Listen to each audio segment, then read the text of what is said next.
hablar con la segunda mesa. Se nos ha hecho referencia a las instituciones y a la Inspección de Trabajo, entonces tengo yo el gusto de invitar a Fernando, mi compañero de trabajo, y a los ponentes de la segunda mesa, que son las herramientas institucionales. Cuando quieras, Fernando, te doy paso. Bueno, egun on guztioi, después de la brillante actuación de la primera mesa, en la que nos han explicado de manera adecuada la importancia de la herramienta cualitativa para una buena evaluación psicosocial, damos paso a la segunda mesa, en la que se va a plasmar un poquitín cuáles son las iniciativas institucionales. Por un lado, por parte de Inspección de Trabajo, la presentación lo va a hacer José Antonio Carnero,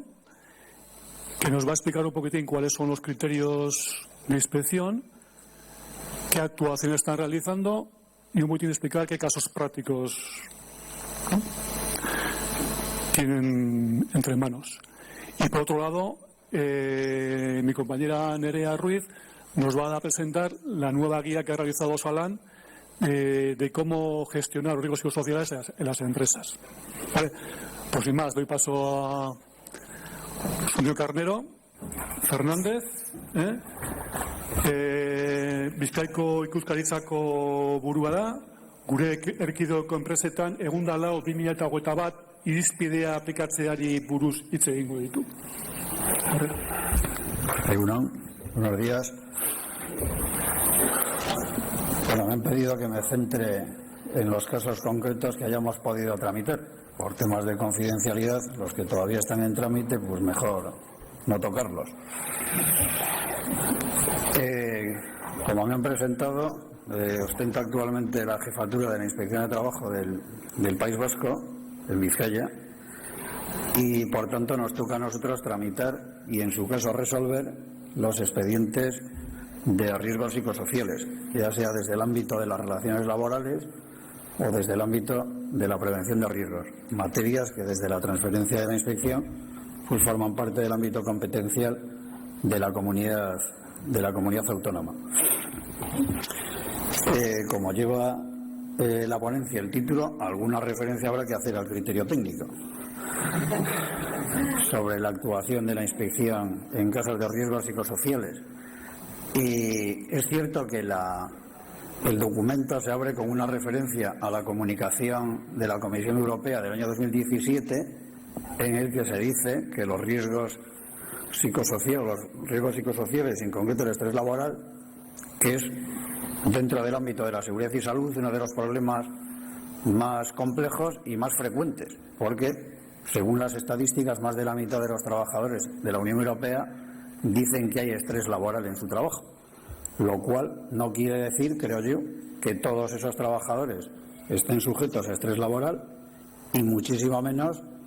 que hayan sido objeto de acoso, lo cual a su vez no quiere decir que no puedan serlo o no podamos serlo cualquiera de los que nos encontramos aquí, que seamos trabajadores por cuenta ajena.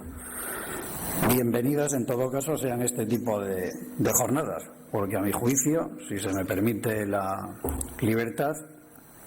suficiente camino tenemos por adelante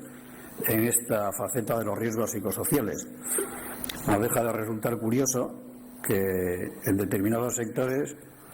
trabajadores que por sus declaraciones y sus hechos manifiestan claramente su falta de formación o su ignorancia en el campo de la seguridad en el trabajo, estoy hablando de gente que está colgada a 20 metros y con ocasión de nuestras visitas nos dicen que qué le vamos a decir a ellos que llevan 20 años trabajando en esas condiciones, cuando por otra parte respecto de los riesgos psicosociales, pues al menos a su juicio son auténticos expertos cuando presentan las denuncias para anunciar directamente que están siendo objeto de acoso. Luego hablaremos un poco al referirnos a las formas de actuación de la Inspección de Trabajo, de qué tipo de denuncias podemos recibir. Bueno, desde el punto de vista jurídico tenemos también otro problema, y es que a día de hoy todavía la jurisprudencia del Tribunal Supremo no ha conformado un concepto homogéneo de qué se entiende por acoso psicológico o acoso moral. Alguna pista ha dado, por ejemplo, la sentencia del Tribunal Constitucional 56/2019, que habla que las conductas de acoso deben ser deliberadas y no fruto de hechos accidentales. Pero también es cierto que matiza que no tiene por qué acreditarse una intencionalidad del sujeto activo en la causación de un daño a la víctima, toda vez que los objetivos del acoso, como todos sabemos, pueden ser múltiples y variados, aunque en última instancia casi siempre persiguen que la víctima abandone el puesto de trabajo gratis. Al hilo de esta consideración, sí me gustaría comentar que recientemente, en julio, con la Ley 15/2022, integral para la igualdad de trato y no discriminación, sí se ha incorporado una definición de qué se entiende por acoso discriminatorio. Y dice la nueva norma que constituye acoso, a los efectos de esta ley, cualquier conducta realizada por alguna de las causas de discriminación previstas en la misma, que ya os digo que son amplias y variadas, con el objetivo o la consecuencia de atentar contra la dignidad de una persona o grupo en que se integra y de crear un entorno intimidatorio, hostil, degradante, humillante u ofensivo. No deja de ser alguna pista para intentar entender a qué nos enfrentamos, porque también, bajo mi opinión, estamos ya parcelando la figura del acoso. Por un lado hablamos del acoso psicológico, por otro lado hablamos del acoso discriminatorio y dejamos ya un poco al margen, aunque a veces está íntimamente relacionado,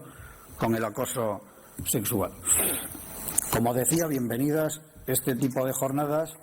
en las que vamos conociendo más asuntos y más aspectos relacionados con los riesgos psicosociales, porque yo creo que nos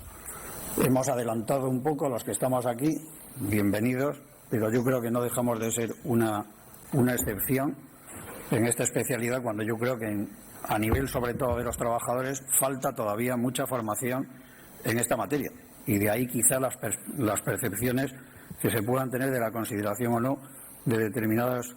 figuras que pueden suponer incumplimientos administrativos con graves consecuencias. A raíz de este tipo de jornadas y del criterio técnico, pues ya sabemos, al menos los que estamos aquí, qué son factores psicosociales, factores de riesgo psicosocial y riesgos psicosociales. Básicamente, como dice el criterio, la violencia, el estrés laboral o el acoso. En realidad, la normativa que fundamenta todas las actuaciones de la Inspección de Trabajo en esta materia tienen o se pueden dividir en tres vertientes. Por un lado, el derecho a la integridad física y psíquica de las personas trabajadoras, como reconocen, entre otras normas, los artículos 14 a 20 de la Ley de Prevención. Por otro lado, como consecuencia de determinadas conductas en este ámbito, puede que entre en juego la protección del derecho fundamental a la integridad moral y de otros derechos laborales básicos, como pueden ser el derecho a la dignidad o la intimidad, a la igualdad de trato o a la no discriminación. Y en último extremo, en la peor de las situaciones, pues entrarían en juego las normas de seguridad social sobre accidentes de trabajo y la figura claramente punitiva que supone el recargo de prestaciones por falta de medidas de seguridad y salud. En realidad, y así lo recoge el criterio técnico, ya vamos entrando en cómo afronta la Inspección de Trabajo la figura de los riesgos psicosociales. Básicamente son tres las vías de intervención. Por un lado, las actuaciones de control de la gestión preventiva en riesgos psicosociales. En segundo lugar, quizá las más frecuentes, que son las actuaciones que la inspección debe llevar a cabo a raíz de denuncias de personas trabajadoras en esta materia. Y por último, pues las actuaciones sobre los daños a la salud y los accidentes de trabajo. Es decir, constatada la existencia, en su caso, de acoso laboral, y al margen de la tipificación que se le pueda dar, como luego veremos, en el ámbito de las relaciones laborales o de prevención de riesgos, puede que implique actuaciones en materia de accidentes de trabajo, o bien procedimientos de determinación de contingencia, o en último extremo la propuesta del recargo de prestaciones.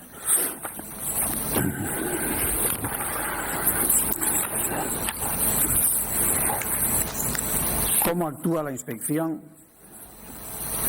en este tipo de materias? Pues como digo, básicamente en el ámbito de la prevención de riesgos,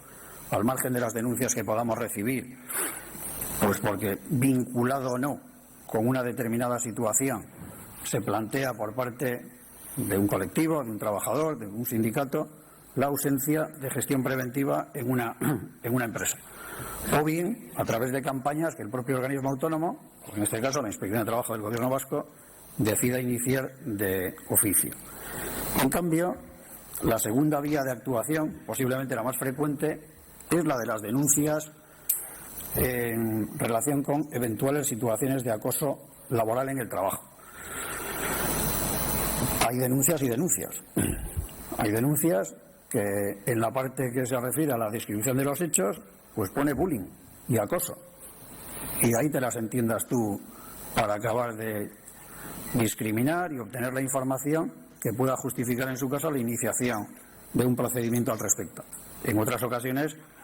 las denuncias están mucho más fundamentadas, lo cual no quiere decir que en último extremo la resolución o la actuación de la inspección acabe en un acta de infracción. ¿Por falta de formación nuestra? Pues no lo sé. Yo creo que el principal problema que tenemos en relación con los expedientes de acoso es la falta de pruebas. Y me gustaría trasladarle a la población en general, si es que se me permite la expresión, que claro, hay que conocer las herramientas con las que nosotros tratamos. En el ámbito administrativo rige, por supuesto, la presunción de inocencia. Y aquí no hay inversión de la carga de la prueba. De tal manera que nos corresponde a nosotros probar la realidad de los hechos que justifican, en su caso, la existencia de un acoso laboral en el trabajo. Y eso no es tan sencillo.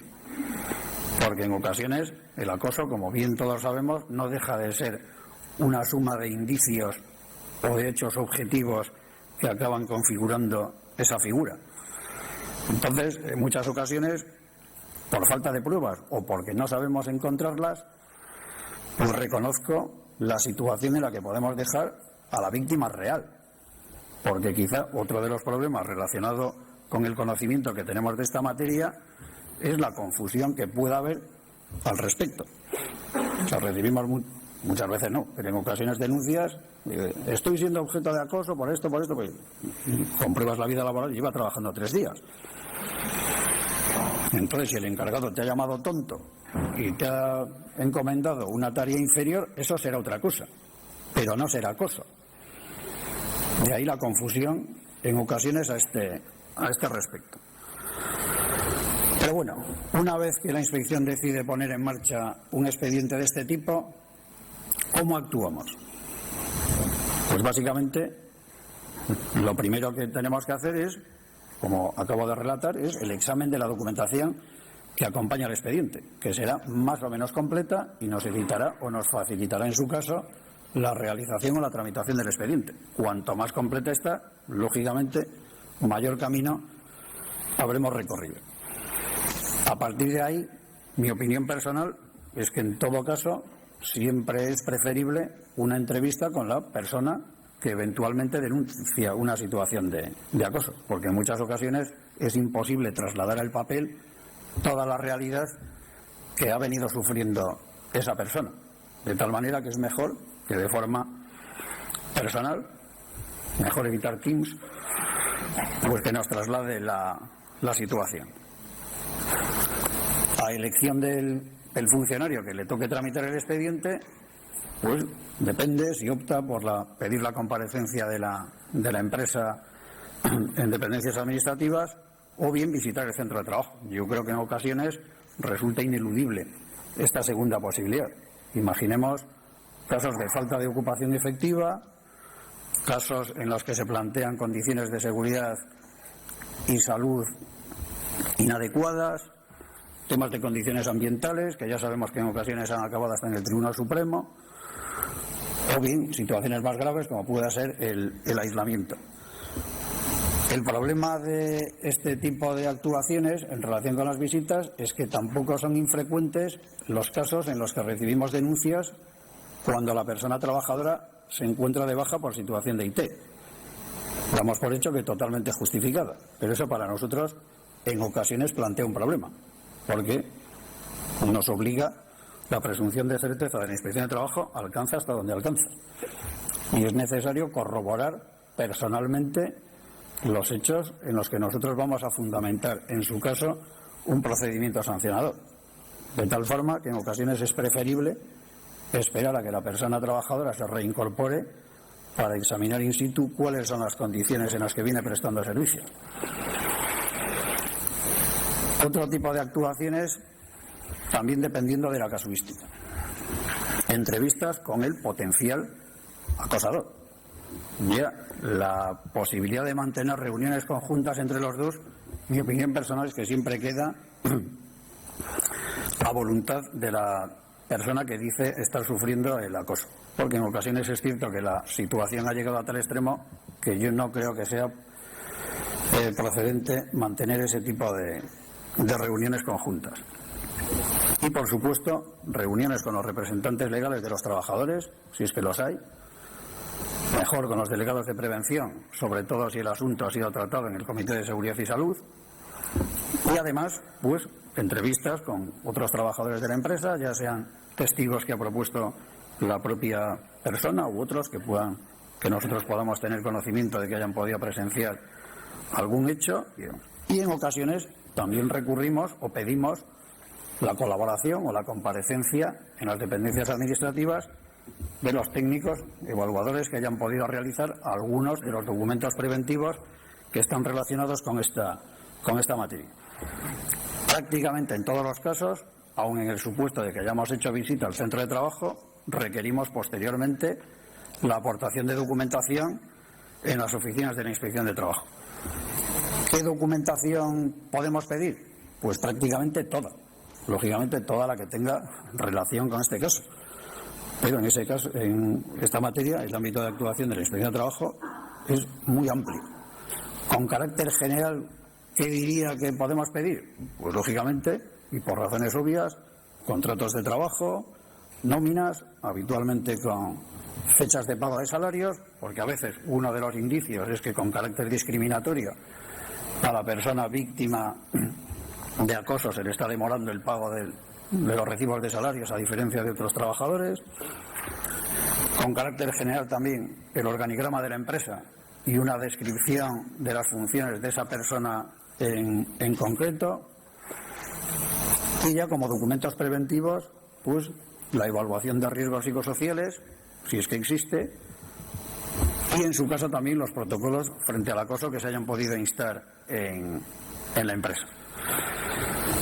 Con carácter marginal también podemos pedir el convenio de aplicación en la empresa por si aporta alguna cuestión al respecto. Como decía, los principales problemas que nos encontramos a mi juicio en la tramitación de este tipo de expedientes son la falta de pruebas, de las que ya he hablado. Suele ser relativamente frecuente que entre los medios de prueba que aporte la persona trabajadora figuren grabaciones. Ya sabéis que las grabaciones, lógicamente, tienen que ser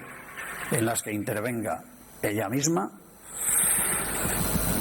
Desde el punto de vista administrativo, me consta que hay disparidad de opiniones dentro de la inspección, pero mi opinión personal es que si nosotros requerimos la comparecencia de la persona que ha sido grabada y ella misma reconoce su autoría en la grabación, pues podemos seguir adelante o podemos hacer uso de la grabación a la hora de instruir un procedimiento. En otro caso, yo diría que no, pero lógicamente emitiríamos un informe en el que quedaría constancia de que esa persona niega la realidad de lo que allí se expone, o que ella directamente no es la persona que ha sido grabada, y haya el recorrido judicial que pueda tener esa situación. A raíz de recientes sentencias sobre la utilización legítima, a juicio de los tribunales, de las imágenes de videovigilancia, pues sabremos si en su caso a futuro se podrán utilizar, en el supuesto de que existan ese tipo de imágenes, a la hora de la tramitación de expedientes de este tipo. Y otro de los problemas que veo yo en relación con las situaciones de acoso es cuando ya se ha acreditado una situación de este tipo, ha tenido su recorrido judicial y la sentencia, por motivos obvios, declara la nulidad del despido, lo cual, como un carácter general, implica la reincorporación de la víctima al entorno en el que ha sido acosada. Afortunadamente, desde hace ya algún tiempo se incorporó una modificación en el artículo 180.4 de la Ley Reguladora de la Jurisdicción Social que permite al juez establecer distintos tipos de medidas cautelares que evitan la reincorporación de la víctima a la organización. No escondo nada cuando digo que de una u otra manera, en la mayoría de este tipo de expedientes, la víctima siempre acaba siendo eso, la víctima, porque aun en los supuestos en los que sale indemnizada con mucho dinero, la sensación personal de fracaso y de que tiene que ser ella la que abandone la organización cuando la persona que le ha perseguido continúa en ella, pues supongo que no es nada agradable de digerir. Pero al mismo tiempo,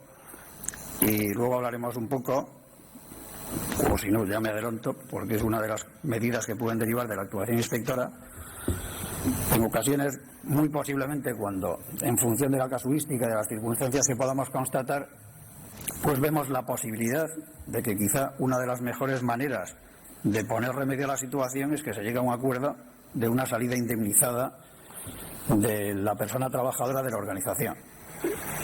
En función de hasta dónde haya llegado el enfrentamiento, pues a mi juicio siempre es mejor externalizar esa negociación, es decir, que sean los abogados de las dos partes las que entren en ese ámbito. Y relacionado con lo anterior, claro, siempre es complejo, al menos para nosotros, o para mí en particular, intentar convencer, si es que se puede utilizar la expresión, a la persona víctima de una situación de acoso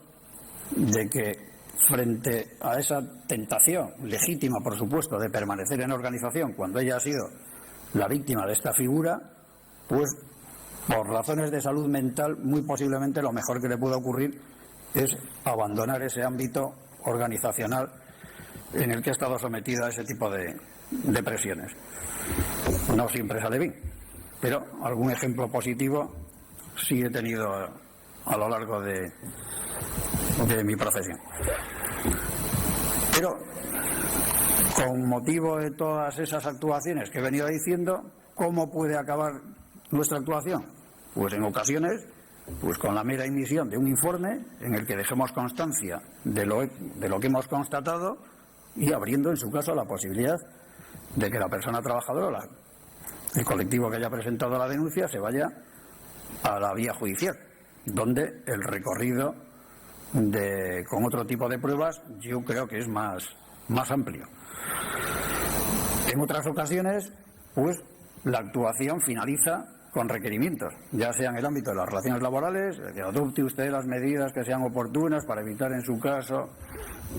ya me entendéis, o bien requerimientos incluso más genéricos en el ámbito de la prevención de riesgos, como es la realización de evaluaciones de riesgos psicosociales, que no siempre salen bien,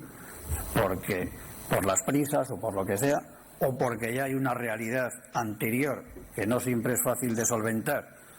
por mucho que hagamos una evaluación de riesgos psicosociales de prisa y corriendo, pero en ocasiones la actuación, de hecho, finaliza ahí. Y en último extremo, pues proceden, en su caso, actas de infracción, ya sea en el ámbito de relaciones laborales, que por el principio de tipificación tienen preferencia sobre las de prevención de riesgos laborales. Las infracciones pueden ser graves, o si es la conducta constitutiva de acoso laboral está expresamente tipificada en el artículo 8.11 de la Ley de Infracciones y Sanciones, o bien infracciones en materia de prevención de riesgos laborales, ya sea por la falta de evaluación, por falta de formación o cualquiera que podamos establecer en relación con los hechos que hemos podido constatar. Y por último, quizá la figura más lesiva, en relación con los accidentes de trabajo y enfermedades profesionales, pues es la posibilidad de que respecto de un supuesto en el que se haya determinado que la contingencia es constitutiva de accidente de trabajo, que podamos proponer un recargo de entre un 30 y un 50% de todas las prestaciones, dice la normativa, presentes y futuras que puedan derivarse de esa situación. El recargo, como todos sabemos, es una figura verdaderamente lesiva, porque a día de hoy está prohibido asegurarlo y es compatible con cualquier otro tipo de responsabilidades, civiles y penales. Si bien es cierto que es habitual que, como consecuencia de las actuaciones de la inspección y de la extensión de un acta de infracción, la actuación tenga su continuación ante los órganos jurisdiccionales a la hora de pedir una indemnización de daños y perjuicios. Y sí es cierto que los jueces suelen minorar, en su caso, la indemnización con la cantidad que la persona trabajadora ha podido recibir en concepto de recargo de prestación. Por último, y siquiera, que no sé cuánto tiempo, muy rápido, bueno, pues elijo yo algún caso de los no muchos que me ha tocado lidiar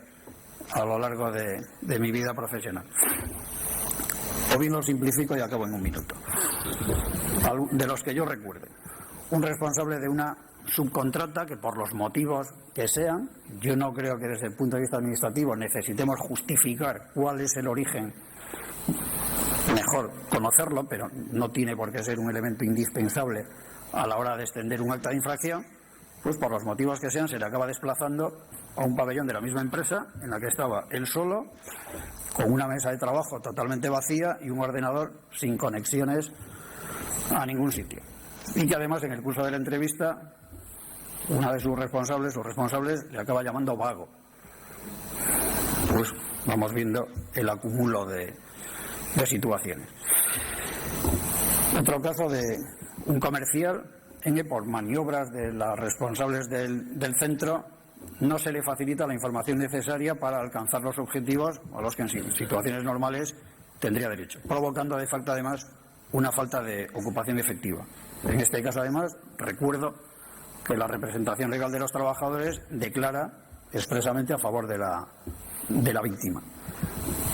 Ausencia total de documentación preventiva al respecto y, como en todos los casos que estoy comentando, pues acta de infracción con el recorrido judicial que haya podido tener.